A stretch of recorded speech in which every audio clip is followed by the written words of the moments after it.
Welcome everybody to another episode of the ArenaLabs PvP podcast. I'm of course your host Sneakers, joined by my fellow co-host Crayola. Here I am, and maybe Sneaks, we should include the countdown in the podcast. The countdown, you think? Yeah, sure, why not? I mean, we said it. We're on a budget podcast anyway, right? We are a budget podcast. That you are not wrong there. Anyway, dude, how are you? How are you doing today? Doing fine. You? I can't complain. You know, it's sort of the week after the MAT. Things have died down. We had quite a chill week. I know I have. I've even done PvE, which is sends shivers down my spine. Did it? Well, it should, yeah. No, like I suppose like the off season, well, not even the off season. The week after an MAT is sort of quiet for a lot of things. There's not much going on, is there? I mean, I don't know. I don't particularly understand why. Like, I do get that people, it's off time supposedly, but why not play good games? You know, so thus the in-house leagues. You know. Yeah, well, we've got the in-house leagues that obviously coming up later on. But I think it's because say a lot of people, those who are still trying, say like Worms, there's Floodie's team, they do a lot of practice, and it can be quite intense leading up to it. I know, say when I used to do karate, it was a lot of like leading up to the tournaments. There was a load of training, and then it's just after it's over, you're just like, I just need to chill out for a week. Yeah, that's so true. But that's really for the really competitive teams, I feel. When they just get burned out, you know. Yeah, like plebs like us, we don't have any excuse. Although I still use it. I'm like, I'm just gonna chill. But that was we were intending to have the a mini balance patch on the Tuesday, just gone. But fortunately, it didn't go through. CMC did say that they weren't able to get everything done in time. So they've obviously got the Canther expansion coming out. I feel like they're going to be doing a lot on that. So they just didn't have enough time to get it on the recent Tuesday patch. But they said it should be available in the next build, as far as I'm aware. Yeah. So we've got that to look forward to, which I'm hoping. I've heard that Hollow's getting touched at. Maybe Renegade and Shadow Art. So there's a lot of things which I think the community have been asking for should be getting touched. We haven't got the confirmation of this, so we'll find out on when they come out. But well, we have one big thing that happened that wasn't in the patch notes. Yeah, I don't know how this snuck by. The thing we've been asking for. Right. Yeah. For a couple months, basically, right? Yeah. So anyway. For those who don't know, the mist form glyph res has been fixed. So now glyph gets cancelled when you go into mist form, which is amazing. I do find it funny though how they didn't include it in the patch notes. It's just perfect day, innit? It's like people have been asking for it for ages and they just fix it and go, yep, we're not telling you. Not telling you about that. Unless it was maybe a troll. But it would just be like, oh yeah, so all these players are going to be, oh sweet, we can still use it. And then just thinking, why didn't I res him? Oh yeah, well, I mean, there are many problems in the games that can occur just out of nothing. And it's hard to pinpoint them sometimes. But the lack of communication regarding that sometimes pisses people off. Because if you're tryharding as a team, let's say, you really get the cleave and the kill, and they just get rest because of the mist form bug. Yeah, it's so demoralizing. Like, you're effectively winning the fight, and they're just getting the res for free. Basically, it's just like, oh, you've lost the team fight. The thing I used to like about res is that the Ellie might have to get on a no port spot so the thief can't steal onto them, or something like that, or making sure they blind the thief, or doing something in order to counter the counter, essentially. So it's a game of back and forth and mind games, which didn't exist with the Mistform glyph. Yeah. Yeah. The funny thing is, I was in Angel's stream when I was chatting about it. I was just like, I just want them to fix it, and they were like, it did get fixed on Tuesday, and I was like, what? How did that get past my radar? I read the patch notes. I swear it wasn't there. And they're like, yeah, they just didn't include it. Which, why? Well, that's fine. So, for those who are wondering, it's fixed. We can all live in happiness. You know? Finally. I know. For all you Thief mains, we can finally mess with all the Ellies again. It's good. It's good. But speaking, Anything else in the game patch notes? no, nothing major. It was all just PvE shenanigans, really. It's nothing that kind of concerns the PvP community. I'm waiting for the sort of balance update, which is going to address. I don't think it's a huge balance update. It's going to sort of address maybe the overperformers, Holosmith, Shadow Arts Thief, maybe Renegade. I've heard Renegade might be getting looked at, which might mean the return of Power Herald, which would be interesting. I know a lot of players enjoy playing that. Some people don't like how good it is, because it is very, very good in a good player's hands. Personally, I like it. The thing I don't like, you'll agree with me here, is class stacking. Yeah, of course. So if anybody's sort of realised that you'll see this as well, if in the recent MAT, teams that do well typically stack the overperforming class, and that's how it works. Yeah, it is. So like, you run double hollow, or even triple hollow, or you run double renegade, or triple renegade in the worms cases, and that's how a lot of the time people do well in MATs, and to couple that with good players, it's dangerous. So I don't think that's healthy. Like, I don't think that's good. Those kind of comps are, to use the word, retarded completely. Like, yeah. I think it would be better if, how can I put this? Like, basically, if there was no class stacking in ATs, but they've got the system in where you can reroll, but it should limit that reroll. It should just be like blank out. If you've already got a renegade or a holosmith on your team, that trait line's just, when it's grayed out, as if you haven't unlocked it. I would quite like that, even though you could be like, oh, they're performing different roles. I've got one as a side node, or I've got one as a team. Like, nah, just don't allow it. I think their philosophy has always been like, I mean, from the beginning, there hasn't been this triforge of healer, damage dealer in this, right? Everybody could fill every role, and then like Heart of Thorns came in, and more builds were introduced, and of course, healer became a big thing. Yeah, and that's like, I still think they try to keep it as open as possible, so you can switch basically from anything to anything, right? And they are, like, as we've mentioned in the past, like, there are some classes that are performing in all departments, like that Necro, let's say. Yeah, so it kind of like, it's a weird one that you just mentioned. Having the trifecta, the rock paper scissors, the front line, back line, mid line, the MMO philosophy has been thrown out the window at the start, but now it seems that they are going towards it. Like Tempest, for example, it's got trait lines. Druid, they were both made to be healers. Yeah, and like in Heart of Thorns, let's say. And then you got Path of Fire, you have Firebrand, like heal Scourge and stuff. You have dedicated healers, which is them straying away from the philosophy, but I think they're still staying on point, because you're saying you would like to see these barriers, right? What you can do and can't do regarding class stacking and changes. I agree with class stacking completely. Like, it shouldn't be a thing.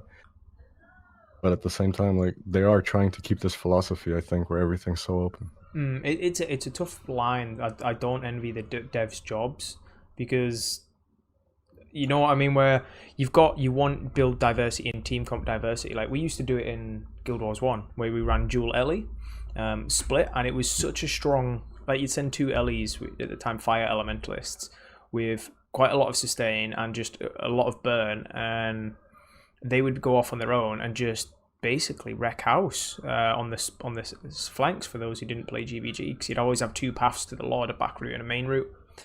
And having that ability to stack, where you'd run triple frontline, stacking is okay in sort of when you've got a dedicated roles, so you can run frontline, midline, backline, support, tank, or whatever.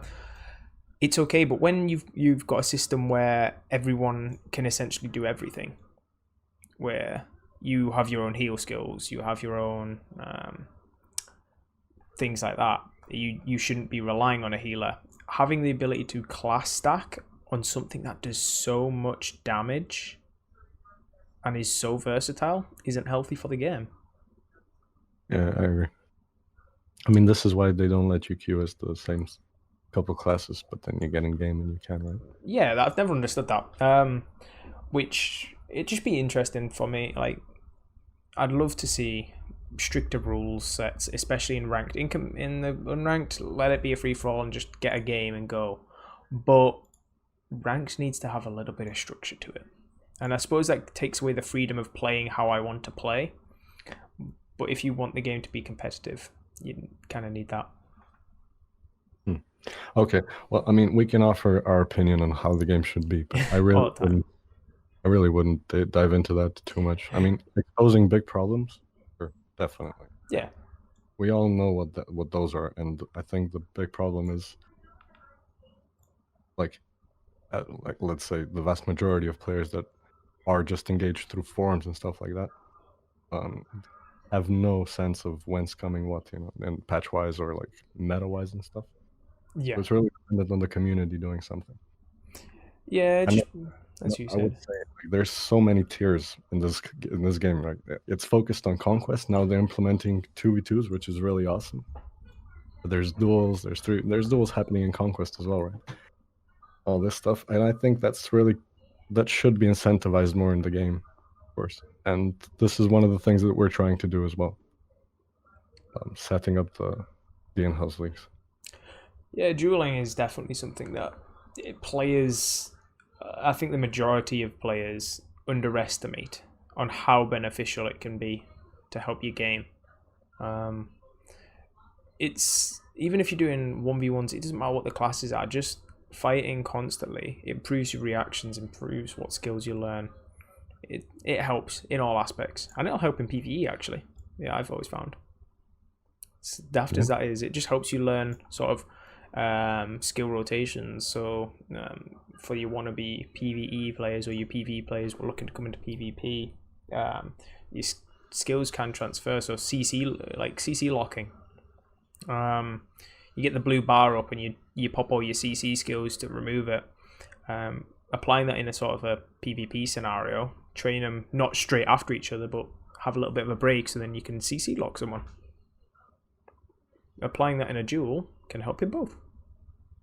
definitely.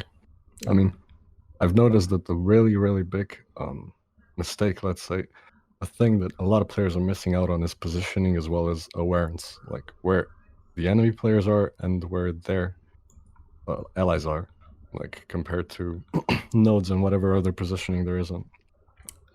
Yeah, People definitely. just, pass each other like nothing. And you always have Guild Wars 2 is made in this way where almost every class always has something to peel for the other, right? Mm-hmm. It's amazing. Like I've only noticed it now after competing a lot and like talking to many different players and seeing many different gameplays from people. Like you notice how far they're keeping their camera away, what walls are they hitting, prohibiting them from seeing something particularly, right? And how much it actually takes focus and attention to get all those details of your gameplay down because you have, you know, seeing a thief stealth is literally seeing a red circle somewhere in the distance. But that's how you when you get good, you see that, let's say. Yeah, so you pointed out there, positioning that comes back into duels and learning the skills and going, oh, so he's dropped his black powder, his pistol 5 that makes a red circle on the ground that big, and seeing that on the other side of the map, you'd be like, oh, thief stealthing, he's probably coming to mid or whatever. There's so much you can talk about with regards to it's funny because ranked recently, like in the last few days, to be honest, for me and you, has just been a shit show.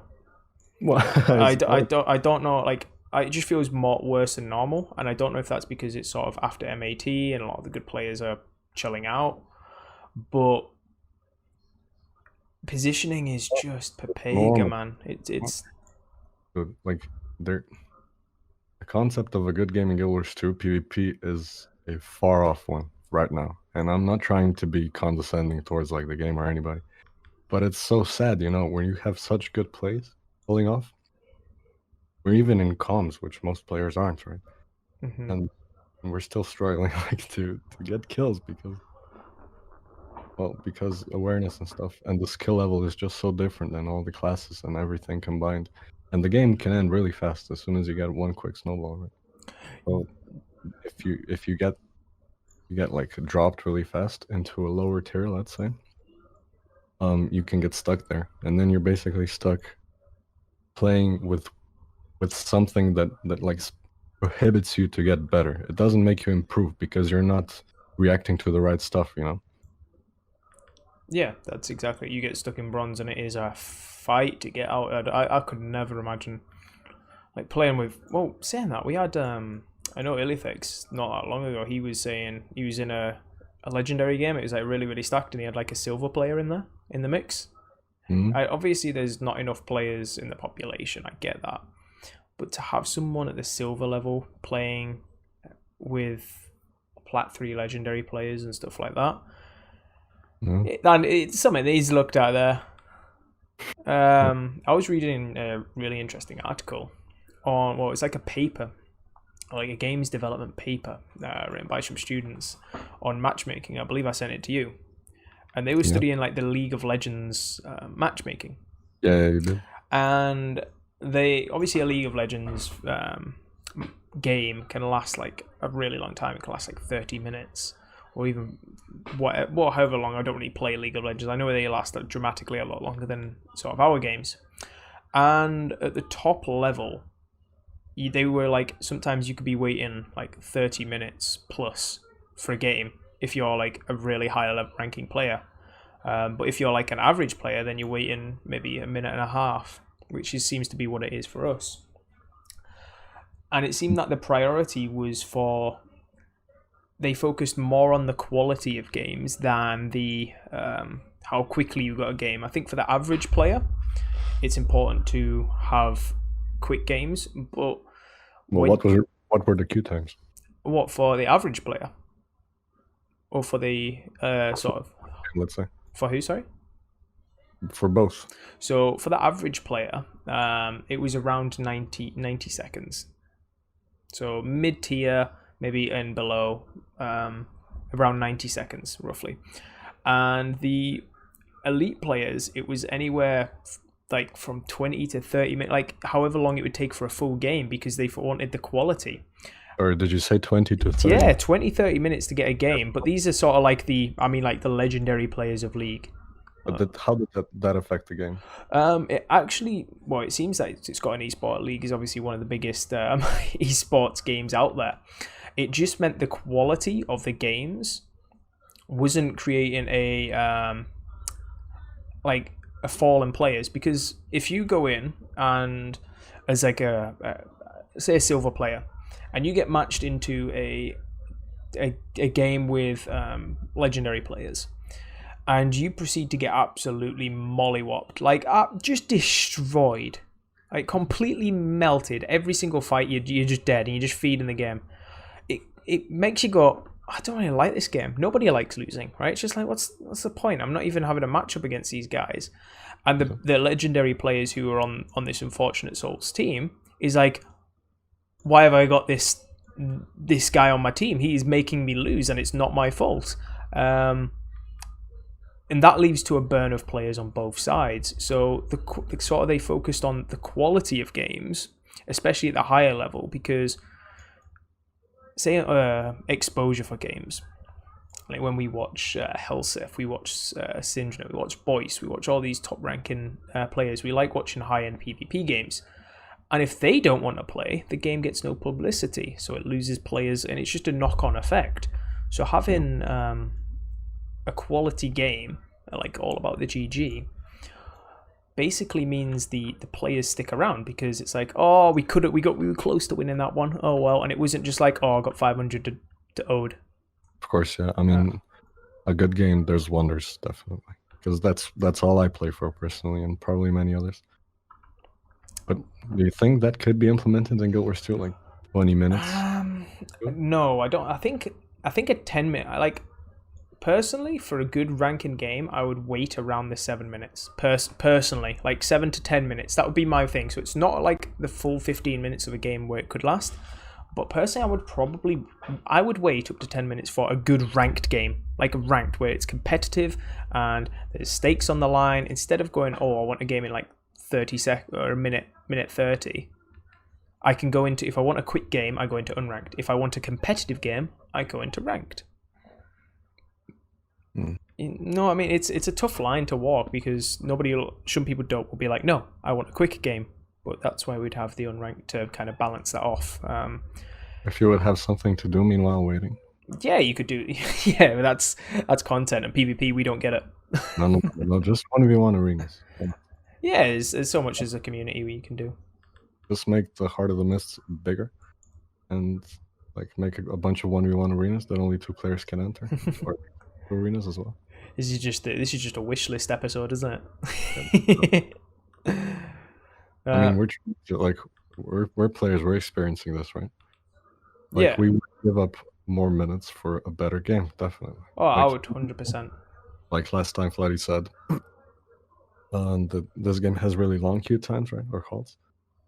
But I mean, even if that's so, I would still wait, 10, 15 minutes maybe for a really decent game. But then again, like, if you play a couple of games in a row, you see that there's only that many players online, and it's not gonna probably make that much difference even if you wait that longer. Yeah, well, I can't remember who I was talking to this about, and it's over time the neglect of the PvP scene has led to burning players, so the population is really low. The original matchmaking system is probably designed for a large player base, a huge player base, which just doesn't work anymore. So if they catered it to a lower player base, which is really difficult to do, the system would be bad because you want the influx, you want to need to look long term for these sort of things. If you create a good matchmaking system, the mentality in the games will be like, oh, it's actually not a shit show, and players will start to come back, and then you can build on that with time. But a 3v3 system. Yeah, I don't know. I would like. There's so much I would like for the PvP scene, but matchmaking for me, like, I don't care meta wise. I don't care. I'm never that, but like a lot of people are like, I hate this meta. I hate this.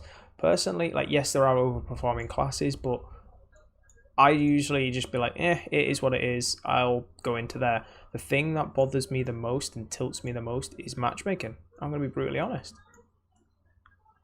Yeah. Yeah. It's the majorities. It's like Nade Hollow is completely busted, and I love receiving like a 10k grenade barrage to my face as a thief and removing like 3/4 of my health bar. But what sets, because at the other times I'll be like, well, I could have played better, I could have avoided it, I could have rotated out. When you've got a pleb on your team who runs into a 1v4 on mid, and you're like, what am I meant to do? How can I play better at that? And no, what, like, sorry, but like, there's always been this, like, since I started PvPing, like, there's always been problems in the meta, and the stuff hasn't been fixed in time to really make all the bullshit in the meantime better.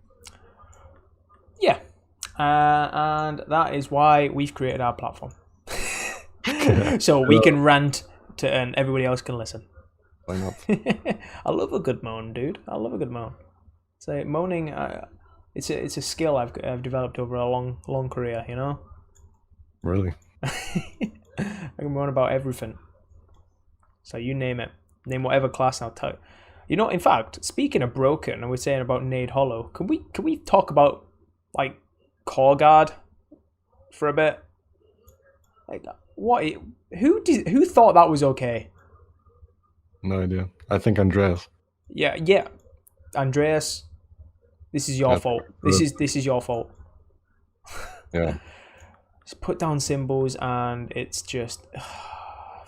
I'm pretty sure everybody in the community has witnessed this, where you just go to a point and you go, oh, I've got 6 stacks of burning on me. Cool. Yeah, and 14 stacks of burning. Yeah. Oh, no, that was the other night when we were facing 3 dragon hunters. There's some meme comps out there. But speaking of like class stacking, like stuff like that does make me laugh. I do like it when it's triple meme. but surprisingly effective. You know what I really want to hear though?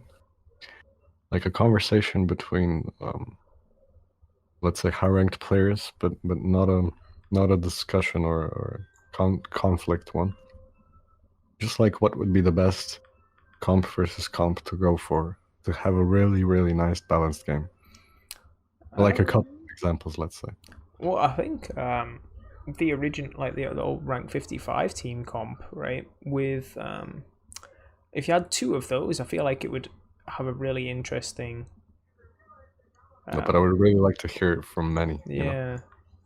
Maybe I. It's always a secluded discussion, between a couple players, and the knowledge that's shared between more, it's so much more immense. The thing is, it's like a big game of rock paper scissors, isn't it? As well. Yeah. I don't know, like, how would you feel? Because I'll explain what something was like when you did a tournament or even a GVG game in Guild Wars 1. If you created the team comp, whatever you created, that was you for the entire tournament. So you had to basically create something and be like, this has got to work against everything, and it makes it super versatile. I think that was because you did have the Holy Trinity of backline always, but it'd be quite interesting to have that in Guild Wars 2, because you could go, am I going to run a really heavy bunker team comp? Am I going to run a heavy Roma comp? Am I going to run sort of a balanced team comp? No, but still, how would you do that? Like, would you lock the builds so the builds can be switched and stuff? I would lock. I would prevent people from switching. What about in between games and stuff? Everybody can switch. No, but even then, like, that's what I mean. You can't do that. It just doesn't let you. So, say in ranked, or even in between games, once you start. That'd be really cool. Yeah, because it forces people to think about comps. I always liked it because it meant you do your prep work. You have to think. You go make sure everybody's got the right gear. I think that one thing that would be okay is whatever trait lines you have. So if you say, for example, if you're on Renegade, you've got Retribution, Invocation, and Renegade.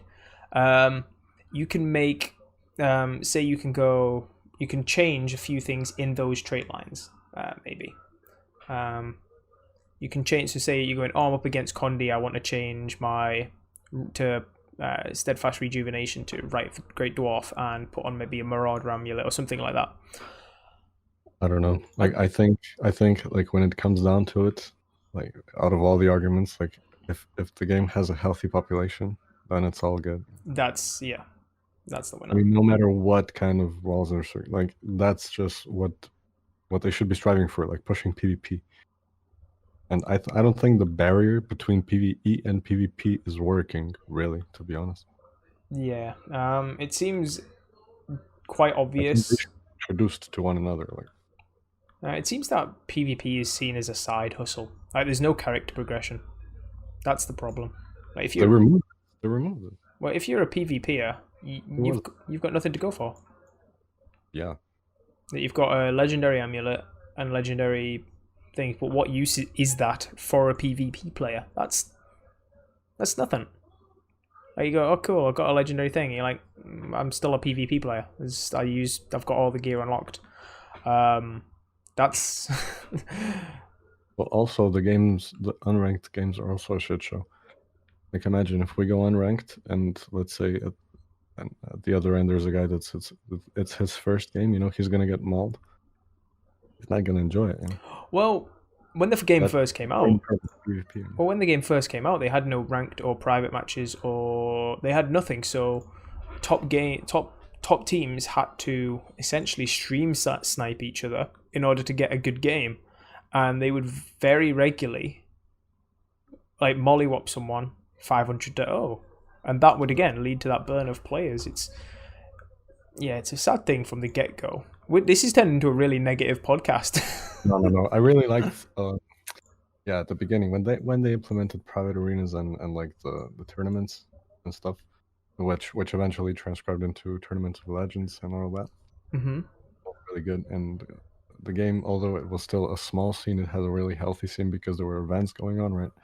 Like, there were teams competing. You were always like if you were a player of PvP, you were witnessing. You wanted to watch the games because you know you'd see something really cool. You know, like especially with the counter playing and stuff. You know, you didn't know what classes they were gonna pick. You know, and that was also good because there was no barriers on that. So I think, yeah. In short, the support for PvP.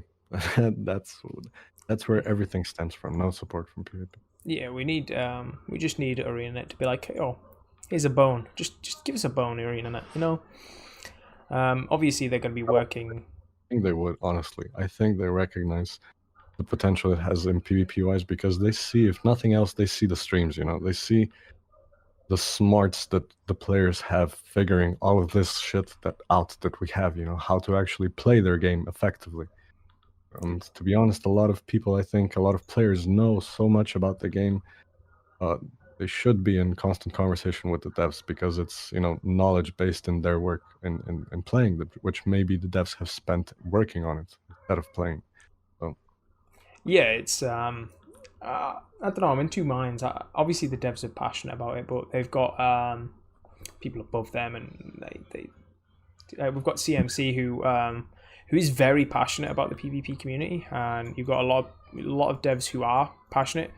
They're obviously just restricted of what they can and can't do. They've got the new expansion coming out, which is taking up a lot of time. I really hope that we get some cool stuff for PvP, because back in Guild Wars 1 with Camphor, there was some really cool PvP stuff brought in with that. I hope they kind of match it. Personally, I'd love it.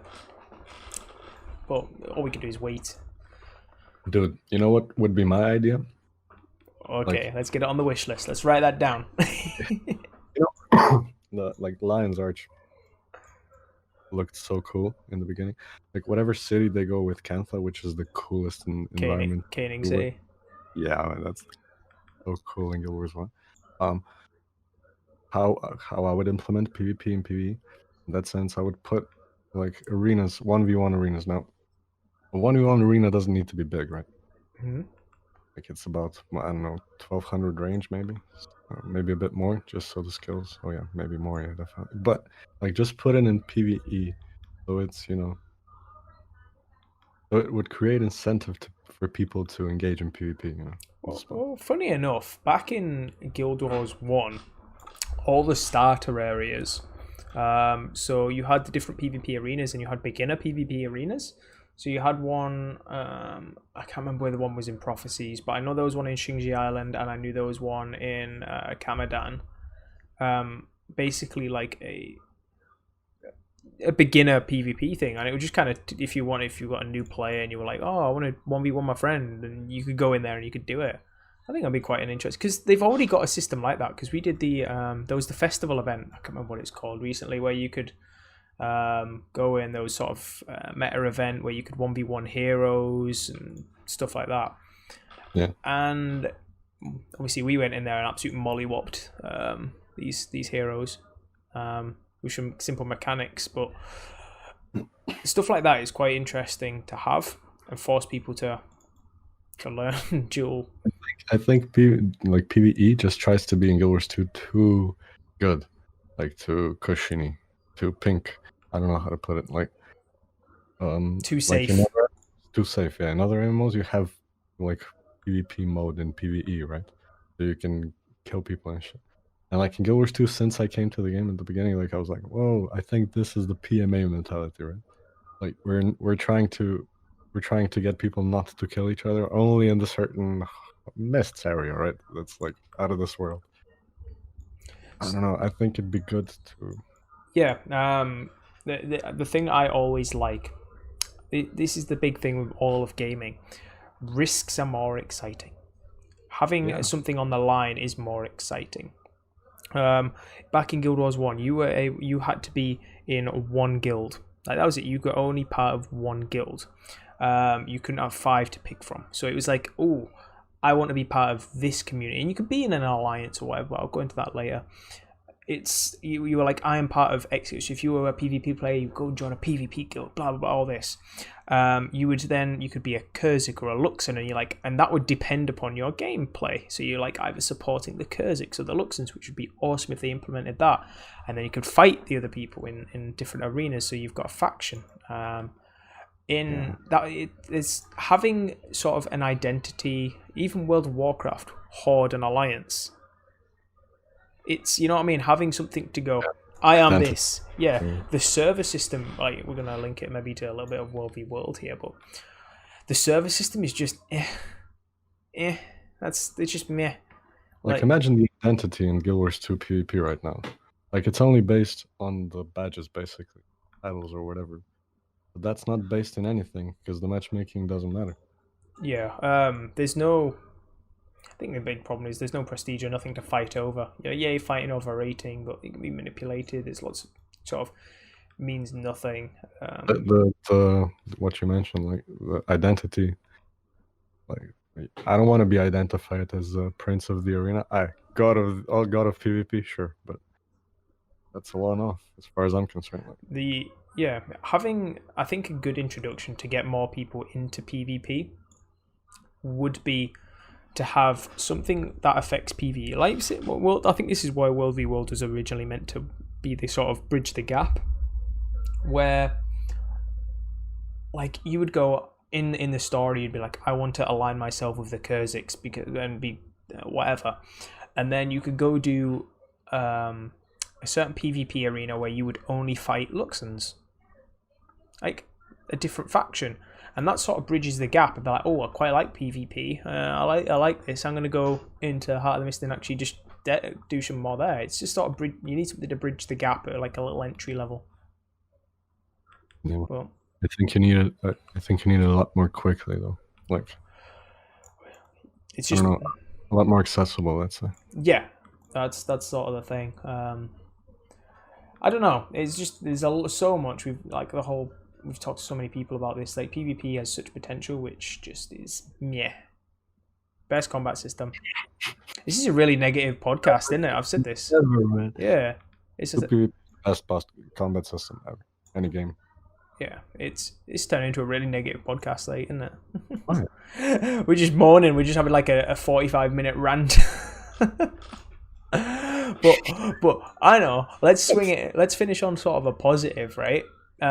Because there's sort of, we've got Teapot's tournament, which just went on. Well, not Teapot's tournament. Well, it was the DL tournament organised by Haldon, which is I think there was 8 teams signed up for that, which is really good. So it's an improvement on last time. It's a monthly tournament. Yeah, so it's a monthly tournament. I think it went well. We've obviously got internal team issues with it, like people. We just need to get ourselves sorted. So we went there, but it seemed that was a good turnout and some good teams there. Some interesting team comps as well. So healthy for the PvP scene, and I like that. That's good. Need more of it. I mean, that's the biz. That was our intent as well. And since they're putting it on, I think we're in the midst of forming an alliance in that regard, and where we're pushing for people to make teams and to join these kinds of tournaments and play together and just have fun. Even random teams can be really fun if the players are on point and they're used to playing together, which is kind of, I'm like leaning into the in-house leagues here. Once you get to know like a certain play style of many people, if you play together, it's a lot more fun playing together. Because you're not raging at the guy, because you see what's going on. You can be in the comms, right? Indeed. Well, I think we've got we got us an episode here. Yeah, I think we're gonna wrap things up there. We'll do the quick shout outs. Obviously, we've got the in-house leagues, which you just mentioned. Get involved. They're fun games.